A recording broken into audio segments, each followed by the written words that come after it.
Hey guys, this is Tony Hoyt. I'm a third-year medical student. Sorry I wasn't able to make it to the meeting today with Picmonic, but so I figured maybe this might be a little bit easier actually because you could always refer back to it. So we'll get started. Hold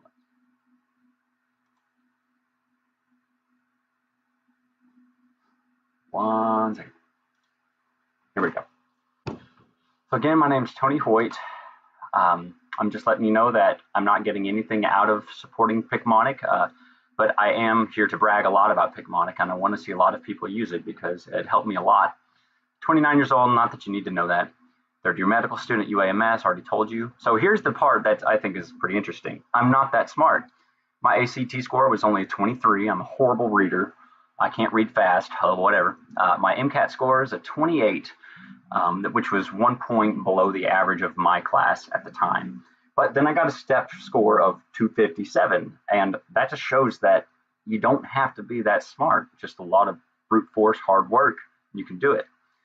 So my secret, I used a bunch of resources, but I incorporated all of them somehow with Picmonic. Everything that I did somehow reminded me of a Picmonic, like a picture screen of something, cartoons, always related. Oh, and I also created my own Picmonics. Picmonic will sometimes give you, they mostly give you their own versions, but I created a lot of my own, and that was a huge secret. My vision, there's some of you who probably feel like you barely scraped into medical school, and you probably feel a little bit insecure about that, but like I said, I can give you hope because I was able to rock step one just with, like I said, brute force, hard work. You don't have to be a genius. Okay, and just some other things, my class grades. I made all A's. The first year, it was my traditional studying, just going through class lectures, memorizing like slide after slide, but I kind of stepped away from that. But I'm here to tell you that your grades in class do not guarantee a good STEP score. Although I did make good grades, I also dedicated most of my time towards STEP, especially beginning at year 2. And I also made all A's after decreasing my amount of time studying the lectures only and increasing my time with outside resources. And you'll see how I combined studying for class as well as studying for STEP at the same time. So anyway, some more thoughts about Picmonic. My earlier thoughts were, well, I'll try it because picture memory is great. Sometimes I thought Picmonic might be too random, and I wasn't sure how well it might be working. And I thought maybe I didn't have time for it. There's all these other resources, but I don't think I was using it properly at first. Anyway, once I started doing question banks is when I really realized it was working. So what do I have written here? Sorry, I'm not wearing my glasses. I can't read it. Okay, so this is just an example. I was taking I was doing a 40 block question bank to help prepare me for step 1. And I started this during year 2. And I got this question. One of the answer choices was metachromatic leukodystrophy. And that was the correct answer choice. But in my mind, I was thinking, okay, the vignette said something about aryl sulfatase. I'm like, that's ringing a bell. I remember some sort of a Picmonic with a bow and arrow shooting a sulfur match. So for aryl, arrow, sulfatase, sulfur match. I'm like, oh yeah, and there was a metal guy shooting it. Oh, one of the answer choices is metachromatic leukodystrophy. Oh yeah, and on that Picmonic was Luke Skywalker. He was a metal guy catching a disc, shooting a bow and arrow made with sulfur. So aryl sulfatase and metachromatic leukodystrophy. I was thinking, holy crap. I looked at that Picmonic one time, like 3 months ago, and that was my only exposure to metachromatic leukodystrophy. And I got this question right just because I remembered all that silly stuff. So anyway, I realized, okay, Picmonic might sound silly to me at first, but it actually got that right. So I'm going to keep utilizing it throughout the school year. Anyway, so that's just a quick lecture overview. The first thing I want to quickly talk to you about is disclaimers. I didn't get out much. Went to the occasional party, but it was normally after an exam. But I studied a lot, pretty much every day except for holidays and those days after I partied a little bit too much. I also utilized weekends to study, especially to do question bank questions. I bought a lot of resources, and the way I justify this, medical school is already way too expensive. And I thought using all these resources per year, it doesn't add that much to it. I thought it was good to invest though. Especially because, oh my God, like having to retake step 1 because you failed it, hell, that's more expensive than most of these resources combined. and you want to get a good score, right? Get into a good residency or one of your choice. Okay, this next one. I did take a 20 milligram beta blocker during step 1 because I have a tendency to start panicking during standardized exams, and I thought this was well worth it. Talk to Dr. Thapa if you need. Burnout, occasionally this did happen, but I found ways to continue loving to learn, and Picmonic was one of those big ways, especially making my own. It kept it creative and it kept it fun. And I even entered Picmonic contests. Either way, just try to be creative with it and you won't get burnt out as easily. I only religiously started using the method that I'm going to teach you with Picmonic. I only religiously started using starting at year 2. There's a lot of processes that you have to learn in medical school, such as DNA transcription, maybe B cell maturation. There are some Picmonics over these, but my favorite ones were the diseases with names, especially things that were named after people. Those were the easiest, or were the best in my opinion. Sketchy Path was brand new right when step 1 started, so I didn't have a lot of time to look at that, but I did watch one of them and I thought it was incredibly long and much harder to memorize than the other sketchy stuff. Anyway. Okay, all the resources I used. I used Picmonic for sure. I did use Sketchy. I used Kaplan QBank starting at year 2 because UAMS paid for it. I used the UWorld QBank. I started it at the beginning of Dedicated, which was at the end of year 2. I used First Aid, didn't read it, but like I referenced it from time to time just for classes and for question bank stuff. I did use Firecracker, but I didn't use it the traditional way that most people did. And I used Pathoma. Anyway, that's that. Computer programs to download for my method. Let's see here. Anki, it's free. It's for space repetition. It's great. I just go to Anki.com or search on Google and download it. I also registered for Anki Online so I could sync my Anki cards up to my phone because I'm not going to use Anki unless it's on my phone. It's free for non-iPhones, $25 for iPhone users. Sorry, which that's most of us. VLC Media Player. I downloaded this so that I could watch lectures at whatever speed I wanted. I did not go to class. I repeat, I did not go to class, and I think that's worth it. Picmonic, duh. All right, let's see. Question bank questions plus quality review. That is the biggest secret for step 1, but I used Picmonic with it. Okay, I started with Kaplan QBank near the beginning of year 2 after UAMS gave it to us for free. So anyway, and what I did was after I did all those questions throughout year 2, I went back and did the incorrect ones and the ones that I marked as difficult. I did about 1/3 of First Aid QBank, so-and-so. UWorld, I did not start until Dedicated. Some people like to do UWorld first and then redo it. I can't recommend one way over the other. Just the more question bank questions, the better, but with quality time reviewing it. Smart Book over missed questions. This is where I really utilized Anki. A smart book is any question that you get wrong or any new fact that you learn while doing your question bank, you create a smart book over it. Some people write it down in a notebook. I did random individual questions on Anki for spaced repetition, but not only that, I would also have a smart book through Picmonic. I would go through, let's say it was diverticulitis. I got a question wrong over that. I'd go to a Picmonic with diverticulitis and add the fact to it that I missed. And then I took a screenshot of that, threw it on the Anki card. So I'd get the exact question that I missed or the new fact that I needed to know. Plus I get the Picmonic popping up at the same time. More of the story, more questions, the better. I'll teach you how to do all that.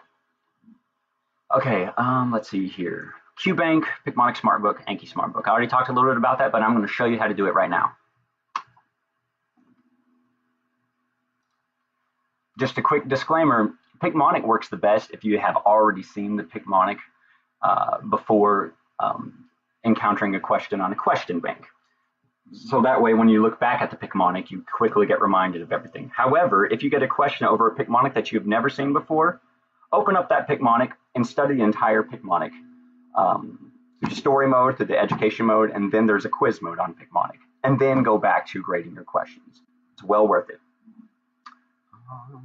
Yeah, you can read the rest of that. Oops.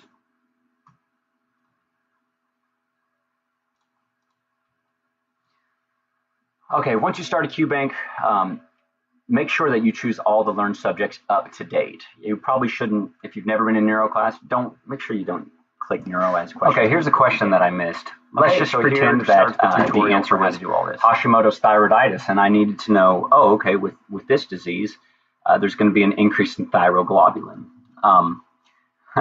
Don't read that. Pretend that says high serum thyroglobulin level, okay?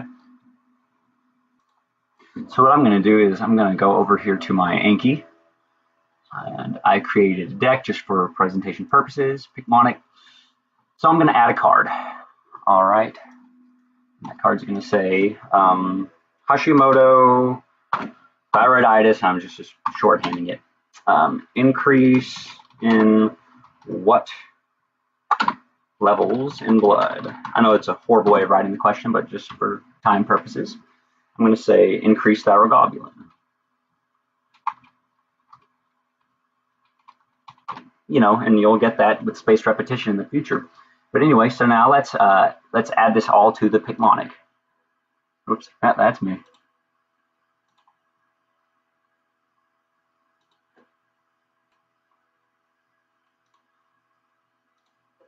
So let's say Hashimoto's thyroiditis.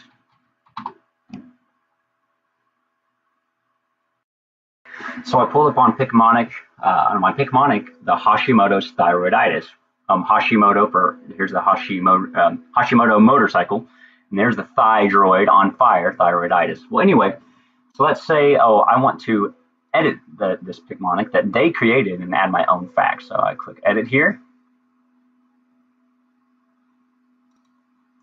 I'm going to go to add fact. Increased thyroglobulin in blood. Sure, why not? Add. And over here I can add notes, and I can add the name of the character, however I want to change it to make it sound like, okay, let's think a thigh with a goblin. And here's the list of all the characters below. You've got, let's throw this guy in there. Okay, we see over here there's already a goblin with a thigh. So let's just say, okay, well, I didn't recognize that as increasing the blood levels, so let's make it more memorable to show that it's increasing the blood levels. Found this something with an up arrow. All I did was go to the search and I typed up. It brought up all this stuff, and so let's clean this up a little bit. There's a little tool function to crop. Let's just crop out everything. So arrow. And you can even find pictures on Google that are already cropped in such a way. I can show you how to do that later if you don't like what they have. Okay, and then let's look for some blood. All right, here's some blood.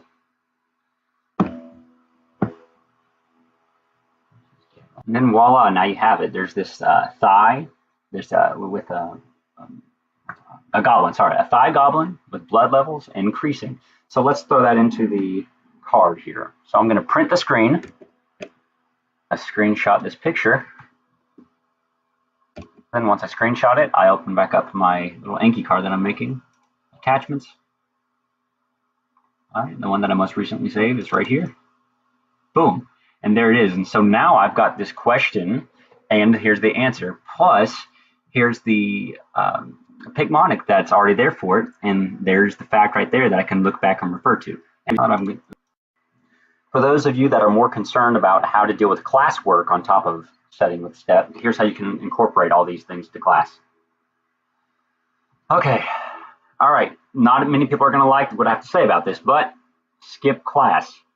They record it, and you can download it, and you can listen to it at whatever speed you want, as long as you use VLC player or something like that, where you can listen to 2 times. I was able to, if I got confused about something, press pause. I was listening to it 2 times, press pause, go look up something, think about something, and then move on. And so by the end of the class, I was able to get it all done in 1 hour, plus pause and think, and plus look stuff up. So skip class. Okay, so how to incorporate in with Picmonic, okay? The first thing that I would do, go on O2, look up the class subjects. That'll tell you where to look up. And then, most of you probably have Pathoma by now. Go find the Pathoma lecture. And whatever subjects that are going to be covered in your class, find them on Pathoma. And once you open up the screen, press pause, and then open Picmonic. Oh yeah, that's what I just wrote there. Okay, and so now you open up Picmonic, and then you search, let's say the first thing that the guy on Pathoma was going to talk about was diverticulitis. Keep in mind, this is all incorporated into your classwork that you originally looked up. So you open up diverticulitis, and you watch it. There's an educational setting, and then there's a story setting. And then there's a quiz setting where it takes you through all the characters. That's the best way to start getting it into your mind. Then, that's what I already said. Okay, then watch that one section of diverticulitis on Pathoma. And the whole time that you're watching that one particular section on Pathoma, you can keep referring back to the Picmonic in your mind. And so that's forcing you to think about the picture even more. And let's see here. Okay, and so let's say then the next subject is something else gastrointestinal from Pathoma. Press pause on Pathoma, pull up Picmonic, and go search for a Picmonic that's for the next process. Let's just say a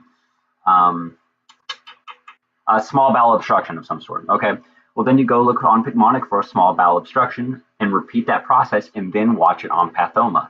This is making it to where you can be thinking about the Picmonic the entire time. If you learn everything and then look at the Picmonic, you're only going to look at the picture once, and it's not going to be as memorable. But if you watch the Picmonic first, you can do all the other learnings and then think about, okay, how did this relate to Picmonic? And what's cool about this is, let's say as you're watching Pathoma, and Pathoma covers something that Picmonic did not cover. Press pause on Pathoma, go to Picmonic, and you can add that fact, and you can add a character, either adding the character from the library that Picmonic already has, or going to Google, which I can show you how to do later. But that's how I would do that. And then, after you're done doing each class subject, each class topic for the day, and you go over Picmonic with each of them first, then Pathoma with each of them, and then after all that's said and done, then you watch the class lecture, except now it's not going to be cluttered with all the class teachings that the teacher thought was really important. He may have been throwing in a lot of gems, but the bulk information is going to be in the outside resources the most. And so then you can focus on those the most, and then you can watch the lecture a lot more efficiently, in my opinion. Let's see. I already talked about that. You can press pause and read that if you'd like. Okay, for the gunners.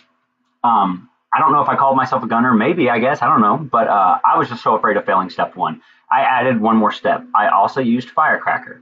So in addition, what I did was, like I said, I first watched, let's say, diverticulitis on Picmonic. And then I watched diverticulitis on Pathoma and added the stuff from Pathoma on Picmonic that Picmonic did not cover. And then, let's say I'd go on Firecracker and I'd specifically search for diverticulitis. And I would read each note through diverticulitis without doing the questions for them, just the notes section. And I would be thinking back to the Picmonic. Oh, that was covered in Picmonic, okay? And occasionally there were some cool things that was not in Picmonic or Pathoma, and then I would add those to Picmonic if I saw fit. Anyway, and then at the end of that, I would quiz.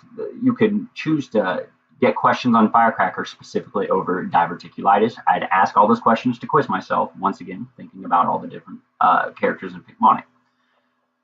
And so for me, that's when right after this, I added this into my curriculum, Firecracker. Then I would watch the lecture like I previously told you. You can press pause and read those if you'd like. That's just some extra information for Firecracker. For class exam purposes, keep in mind that anything that the teacher covers, you are responsible for on the test. Pathoma may have not covered it, Picmonic may have not covered it, and Firecracker may have not covered it. So that's why that's correct. You do need to watch the lectures. Just watch them a lot faster since you probably know a lot of the information on it already. And once again, I'll let you read this bottom portion, but I always watch the lectures the day of with this format that I'm telling you. And then I will always watch them all again one last time within the last 2 days before the test. But you can read this in your own leisure time if you press pause. This next slide is about not losing the full picture. So look at this question. What if all these outside resources don't overlap very well with the teacher's lecture? Well, who cares? I don't mean to sound condescending with that, but the sources that are catering to step one will cover the step one sources the most. Sometimes teachers are like, I got to throw this slide up there because it's on step, or they like to test over it. Then he moves on and you don't think twice about it and you don't study that much for that slide on the test. But that is what is important on step. That's kind of like what I just already said. The most important concepts most often are on the outside resources. Listen to what the teacher has to say though, because after you're looking at all the outside resources, referring all of them back to Picmonic, all the extra things that the teacher says, you can look at them and say, oh, that's bonus information for my step prep. But now I know that those gems are there and I can refer back to them as needed. I could actually create different notes in Picmonic of the gems that the teacher gave us. But now I know that he might test it, but it's probably not as big of a deal on step. This last note, some of the teacher's gems have been useful for some step questions. That is true, but I would spend more of your time agonizing on the bulk facts from the step catered material. Anytime you go back through the question banks, if they have a question over one of the gems the teacher gave, but that was not necessarily on Picmonic, Pathoma, or Firecracker, you can always be like, oh, okay, I think I remember the teacher talking about that. Let's create an Anki card over it, and let's create a Picmonic picture over it, put them all on the Anki, and then you're good to go. This next part is one of my favorites. For sketchy users. Sketchy pictures, let's say you watch the video and you want to refer back to the picture to do a quick review rather than watch the whole video again. A lot of their pictures don't even include all the characters that they drew on the video. I'll give you an example of here that and here in 1 second. So anyway, that sucks, right? Some sketches are great, but you can't add anything to them like you can with Picmonic. So even though they're great, let's say there's something you know you're going to easily forget that Sketchy did not cover. There's no way of adding anything to Sketchy. Some sketches are poorly done and are worthless without modification. The point being, modification is key. Any poorly made picture can be useful with modification. So here's what I think is awesome. Okay, here's a picture of Candida from Sketchy. Candida is a catalase positive fungus, and that's like really unique for a fungus to be catalase positive. On the video, there's a cat in this section right here, but for some reason the picture doesn't have the cat unless they've updated it since I started, complaining to them about it. But I want to throw a cat in there. Well, guess what? With Picmonic, you can create your own Picmonic, okay? And you can put this sketchy picture as the background on Picmonic and then add characters to it, like so. So I pull open my Picmonics and I look for all the ones that I created in the past, not the ones that Picmonic created. And here's my Picmonic that I made on Candida, borrowing from Sketchy, but I was paying for Sketchy, so it's fine. Before you get overwhelmed, I did add a lot of things to this Candida picture from Sketchy, so don't think that they created it to be this many pictures. And so look in this area right here. There's a catalase positive Picmonic character. It's a lifeguard cat with a positive sign on his chest. That was in the original Sketchy, but it was not in the picture that I like to review on Sketchy. So I made a Picmonic over it, and I threw the catalase positive here. I got a little creative, and I even threw the catalase positive right here. I thought it was a little bit more memorable because it was grabbing at this guy's hat. And gosh, you can tell I missed a question on this on the question bank because hell, I threw catalase positives all over this. Just while we're here, we might as well look. We know that it's for some reason it stains gram positive. It's a fungus, but it stains gram positive. And there's a lot of question bank questions where there's a normal pH. And well, I got the character Norm. I don't know if you guys remember Norm, and I even got a normal bell curve and I threw it above this pH sign. I thought that was more easily memorable. So there's one example. Here's another one. Here's another sketchy called Paramyxovirus. Well, there's the mumps. Here's this guy right here. He represents mumps.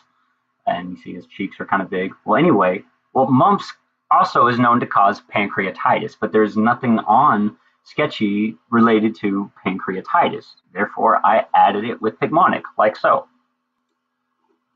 All right, I'm not going to explain this mess over here. That was another question. But look over here. This pan that he's holding. Well, I figured, well, he's holding a pan of some sort with all this food on it, so I'll put that pan on fire for pancreatitis. But just in case that didn't stick in my head, like, why was that plate on fire? Well, I went ahead and put down this skillet with the pancreas on it, and they're frying it. Pancreas, buying a pancreas. Anyway, pancreatitis, I was able to add it as a sketchy. Point set. And my next one is my favorite because it's a pride and joy of mine that I fixed this next one. Okay, this is the Picmonic for NRTIs, nucleotide reductase inhibitors for HIV. Well, I don't know if you can see on this picture, but the name of this drug, okay, Lancelot, that stands for lamivudine. Izolde, gosh, I can't even see. I'm already having trouble remembering the drug because these are names written on the back of a table or on the back of a chair. There's nothing memorable about it. Steve, his name is Steve, which represents stabudine. But notice there's nothing that reminds you of stabudine other than the name Steve, and he doesn't look like a Steve. Hell, like, does he look? Who looks like a Steve? We got Sir Dan. Well, he looks like a Sir Dan, I guess. No, not really. What else do we got? Emtricitabine, which there's a letter E on this sword. I don't know. Emtricitabine, that doesn't make any sense to me. And this is the abracadabra. This is the only one that kind of makes sense to me. Abacavir. But what is this? Sir Tristan. See, I can't even remember the drug because you're supposed to memorize them based off of names that are sketched into the wood. So horrible. I hated this one. So I fixed it myself, like so. And here we are. Let me walk you through this one, okay? This is lamivudine. Well, look what I did. I got a lamb off of Google that was already cropped out like so, and I did a little bit of modification to where I could put it around this guy's head. So lamivudine, he's holding a lamb around his head. That is so much more memorable than scratching the name lamivudine in the chair. Okay. Over here, Steve, stabudine. Well, look, here's a little fist here. I gave him a staff for stabudine, okay? What else? Tenofovir. That's this in the background. Well, I borrowed this character from Picmonic. 10 of ears. He's holding a tin can with ears. And look, I even threw a P on his head to show that, oh, this is the one NRTI that's already phosphorylated. So I drew a phosphate on him. I really like this one. Sir Dan. Okay, earlier I thought it was Sir Damascene just because the picture was confusing me, but it's didamascene. Well, dyed, look at all these 70s dyed things like the peace sign. He's a dentist, all right, and there's his dentist hat, and he's singing. Dyed, dentist, singing, didamascene. So that one is like putting words together, but like I said, better than Sir Dan. So some other things that I showed is these drugs can cause lactic acidosis. Here's his sign for it's a lemon and it's a lake, so lake acid. That's from Picmonic. See anything else? Oh, so emtricitabine. Well, you see this sword with an E?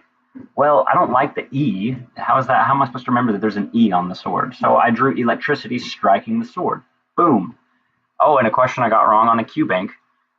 That for emtricitabine, it causes hyperpigmentation of the palms and the soles. So here's a hiking pig. He's got a backpack on, and it's a pig, and he's spotted to show you that it's skin lesions.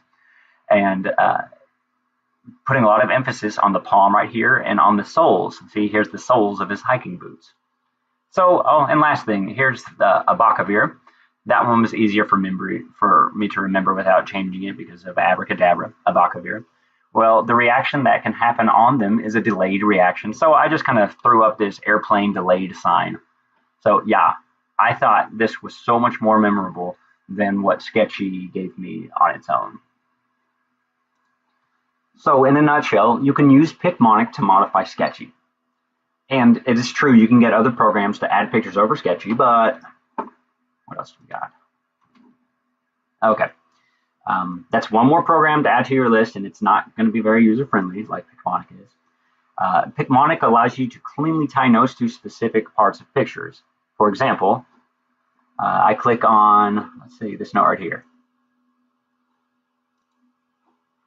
the note pops up right when I click on the picture. And if you want to see it in more of an easy format, here's all the notes that I added to this Picmonic, which is covering the sketchy, all on the left. So let's say tenofovir, I click on tenofovir,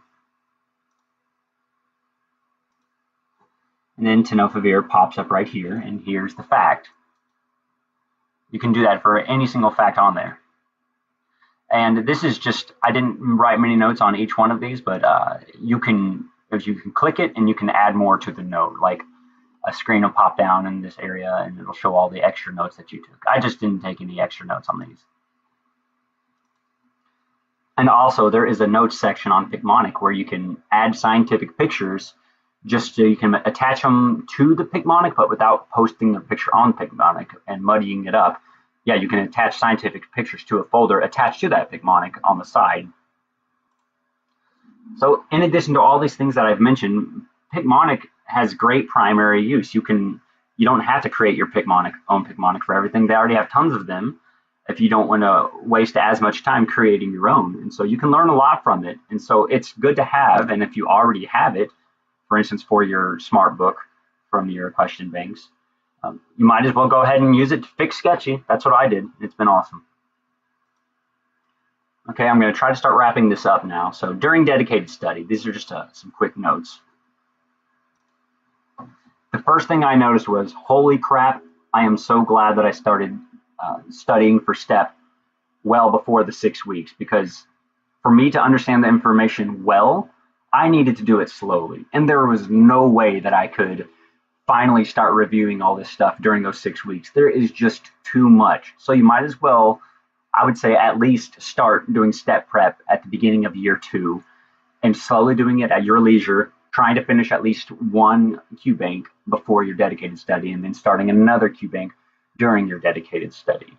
I was so happy I did this because most people were freaking out that they did not have enough time to review in the 6 weeks. So start beginning of your second year at the least.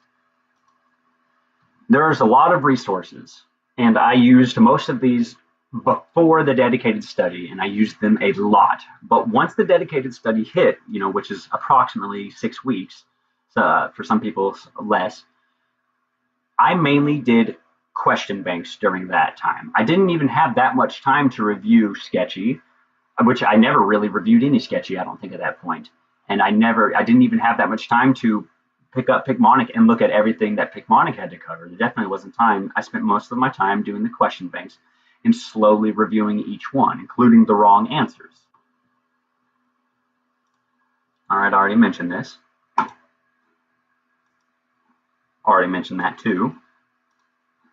The big point is, luckily, since I had already gone through so much Picmonic and using it to modify sketchy throughout the entirety of year 2, by the time the question banks were rolling around for dedicated study, I really didn't need to review Picmonic that much or sketchy that much at all because they were in my head so well.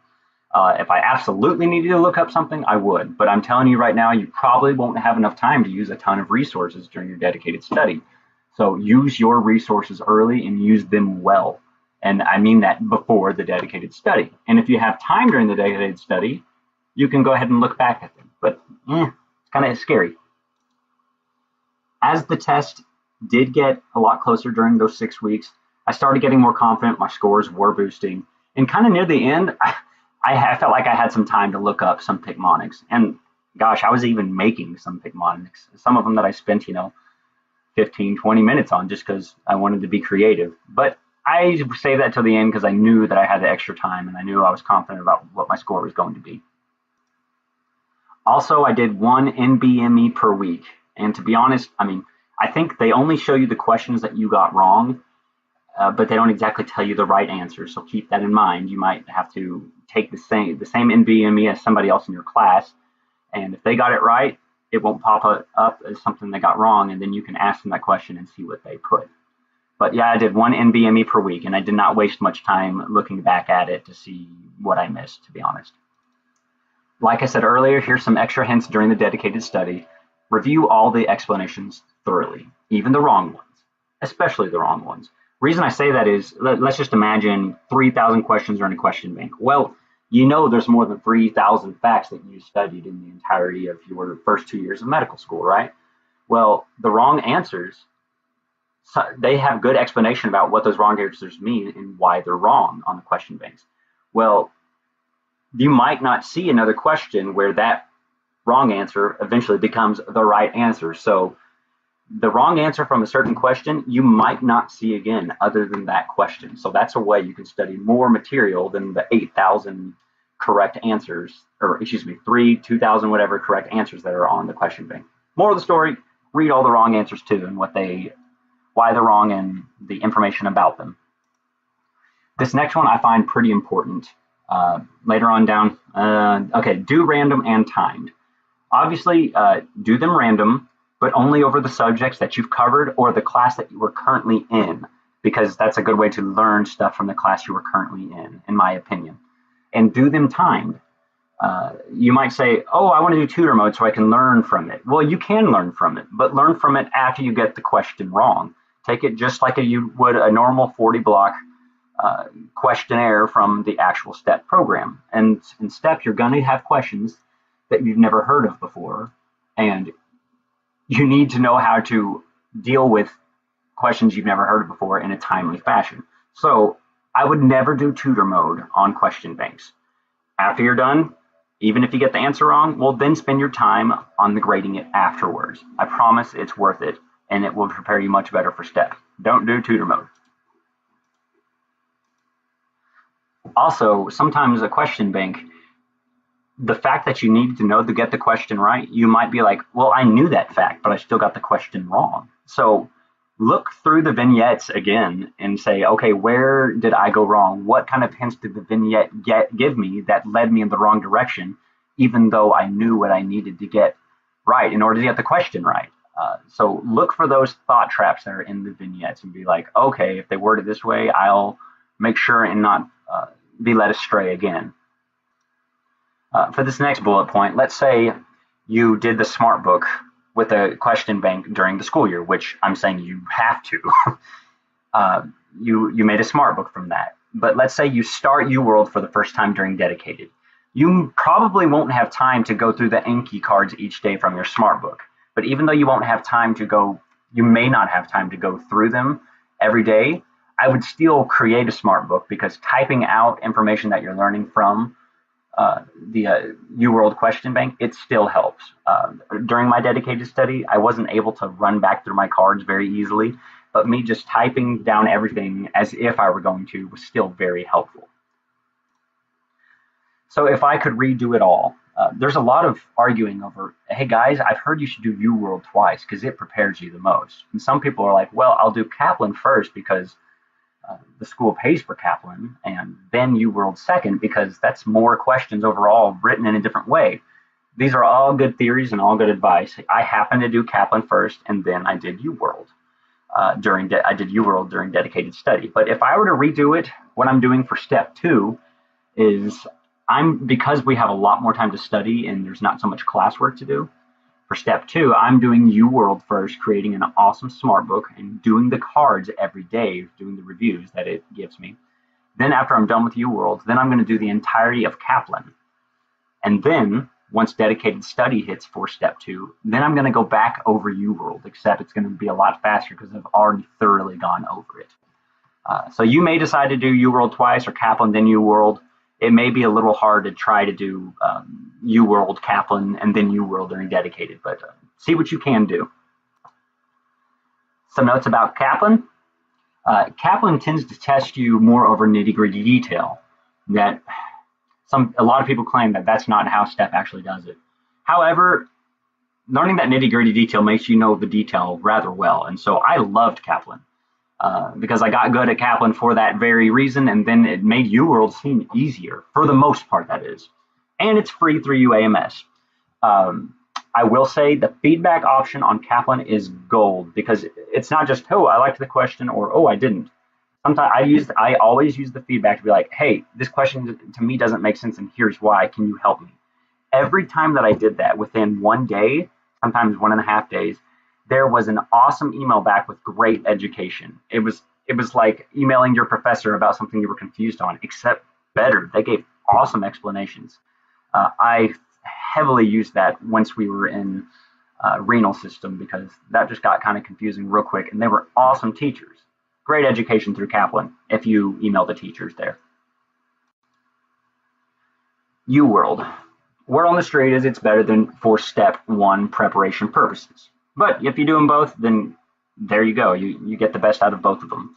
But UWorld does nothing for feedback. You can ask them a question. You can say, this doesn't make sense, and here's why, and they'll never answer you back. All right, here's quickly the post step one feelings that I had. I feel like step one questions, the 40 block questions, were much harder than UWorld, and I was rocking UWorld by the end of it. I had an awesome average on UWorld, and I just felt like step one, it was a lot harder. And the truth is, it was a lot harder. There are going to be more questions per 40 question block that you've never heard of before than there would have been in UWorld. But here's the thing, everyone uses UWorld, and everyone who uses UWorld has to take step one. So it's harder for everyone. So if you think about the normal bell curve and how they have to grade things, if it was harder for everyone, you probably did just as good as compared to other people that you would have done on UWorld, perhaps. So keep that in mind whenever you are doing, during step one, that, hey, you know what? Don't freak out about all these questions I've never heard before. Just keep moving on. Anyway, this next bullet point. There were hardly any questions where a Picmonic did not pop into my mind. That is for certain that Picmonic literally helped me throughout the majority of questions. It helped me rule out answers as well as rule in answers. And ruling out answers is super important. So on this last bullet point, my practice exam compared to my score. I happen to get a pretty good average of all my practice exams for my actual step one score.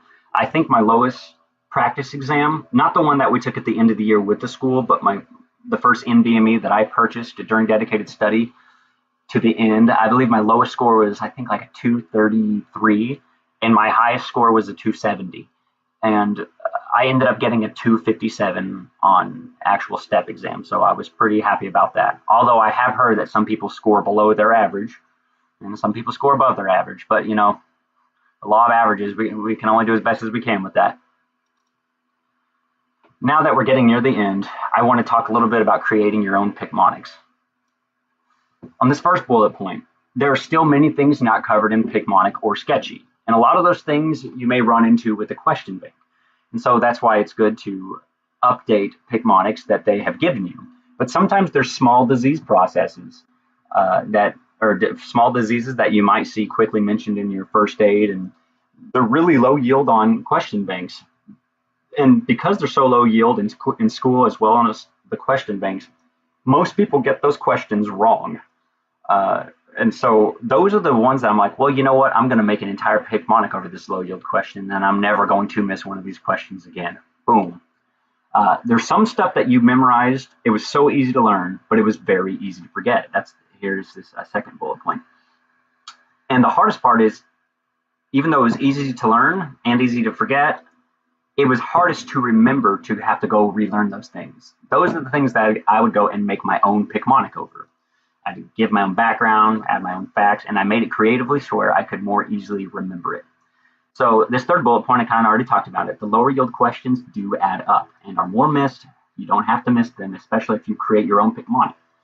You can make Picmonics really messy without much rhyme or reason, and those are not as effective, but I tried my best to make really creative ones. I'll show you some creative ones here at the end, and it just made it easier for me to remember. Okay, this right here is a Picmonic that I created from scratch called Extramammary Paget's Disease of the Vulva. Piglet kind of sounds like Paget, so it was built on this piglet theme. Now, there's a Paget's disease of the bone that I did not want to get confused. So on that one, Picmonic created their own Picmonic where it was somebody at a pageant show. But I wanted to think of a Paget's disease, the extramammary Paget disease of the vulva, and not get them confused at all. So I completely changed the thing to piglet. So I can just kind of bring you through this one, extramammary Paget. So think of extra mom piglet. So right here I have two lesbian women who adopted a baby piglet. So this piglet has one extra mom. So that's the tie-in, and it's extra memory Paget's disease of the vulva. So I got a Volvo car to help remind me of that. And there's this tree with spread legs, and you can use your own imagination there. Here on the first, it's malignant epithelial cells in the epidermis of the vulva. Well, once again, it just highlighted this Volvo car. It brought it up to the front where you could see the entire picture. That's what happens when you click on the individual facts. Here's this malignant tire man. That's just something that Picmonic often uses. So to me, it makes perfect sense, even though it might not to you right now. He's holding an E-pic for epic, or for epithelium. And I even drew this epic on the Volvo to show the epithelium of the Volvo. This I thought was pretty funny, and it tied into this. There's no underlying storyline really well with this disease, because there's extra memory related to this whole picture, and then there's this whole picture of memory Paget's equality. And there's a little bit of, I guess, hypocrisy in this an underlying carcinoma. Except for no underlying disease of the vulva, which does not a good way to remember that. Anyway, that's carcinoma. I'm not going to. Oh, hold on. There's one more that I think is pretty neat. Past stain positive. She's giving her a big wet one and leaving all this mucus behind. Well, past stain positive things that it's the dye for sugar or for glucose, glycogen, whatever. That's for pathology purposes. And this past the sugar is a mnemonic that's in first aid that I added to this Picmonic. So one piglet saying, hey, pass the sugar, wink, and she passes the sugar and leaves this mucus trail behind because it's a mucus stain. Anyway, I kind of thought that was creative. Here's just one more thing showing that it's keratin positive. Piglets holding a happy carrot. I don't know. I thought that was cool. I'm done showing you stuff on this. So here's just some random thoughts that I wanted to end on. Okay, for Picmonic and biochemistry. Any enzyme deficiency was great for Picmonic, and anything named after a person. So, for example, I would look up glycogen storage disorders on Picmonic and go through them the same way I taught you earlier, the educational and then the quizzes, and add things if you want to. But, okay, also, neuro, this is just a quick disclaimer. I wasn't heavily into Picmonic yet during neuro, so I can't give a lot of information on how well it's used for neuro, but I would definitely try it. But I ended up creating a lot of my own neuro ones for all the different kinds of strokes and brain stem lesions, etc. And so I still use Picmonic a lot for neuro. I just don't know a lot about the ones that they made for you, that Picmonic made. Other things, study well what your teachers present on physiology. Now, Picmonic does have some physiology stuff, but you need to learn it the classic way, the way the books teach you and the way your teachers tell you, because the teachers at U of A, or UAMS, are really good at teaching the physiology for the most part. So primarily learn from them and use Picmonic as aid. And last but not least, I would say if Picmonic and all your other outsourced resources, or if Picmonic doesn't cover your whatever is going to be tested on step 1 very well, make sure you use other resources to figure it out, because Picmonic can't do everything for you. So just keep that in mind. Some things you have to look at other resources to get well done. I'm not going to go over these. You can just press pause and read over these in your own time. But I think this is good advice. So I know I covered a lot, and I'm sure there's a lot of questions that you might have. And I swear my method, it worked extremely well for someone like me. And I can give you all the information that you need. I can teach you how to make awesome Picmonics. I can teach you all the tricks. I can show you how to go get characters off of Google that are already cut out in such a way that it won't be squares on your Picmonic. I can help you out with whatever you need. So you can Facebook me under Tony Hoyt. I don't think there's that many of them, so you'd probably easily be able to find me. Or you can search me through Gmail, my email address, or you can just email me, but I probably won't see that one as easily.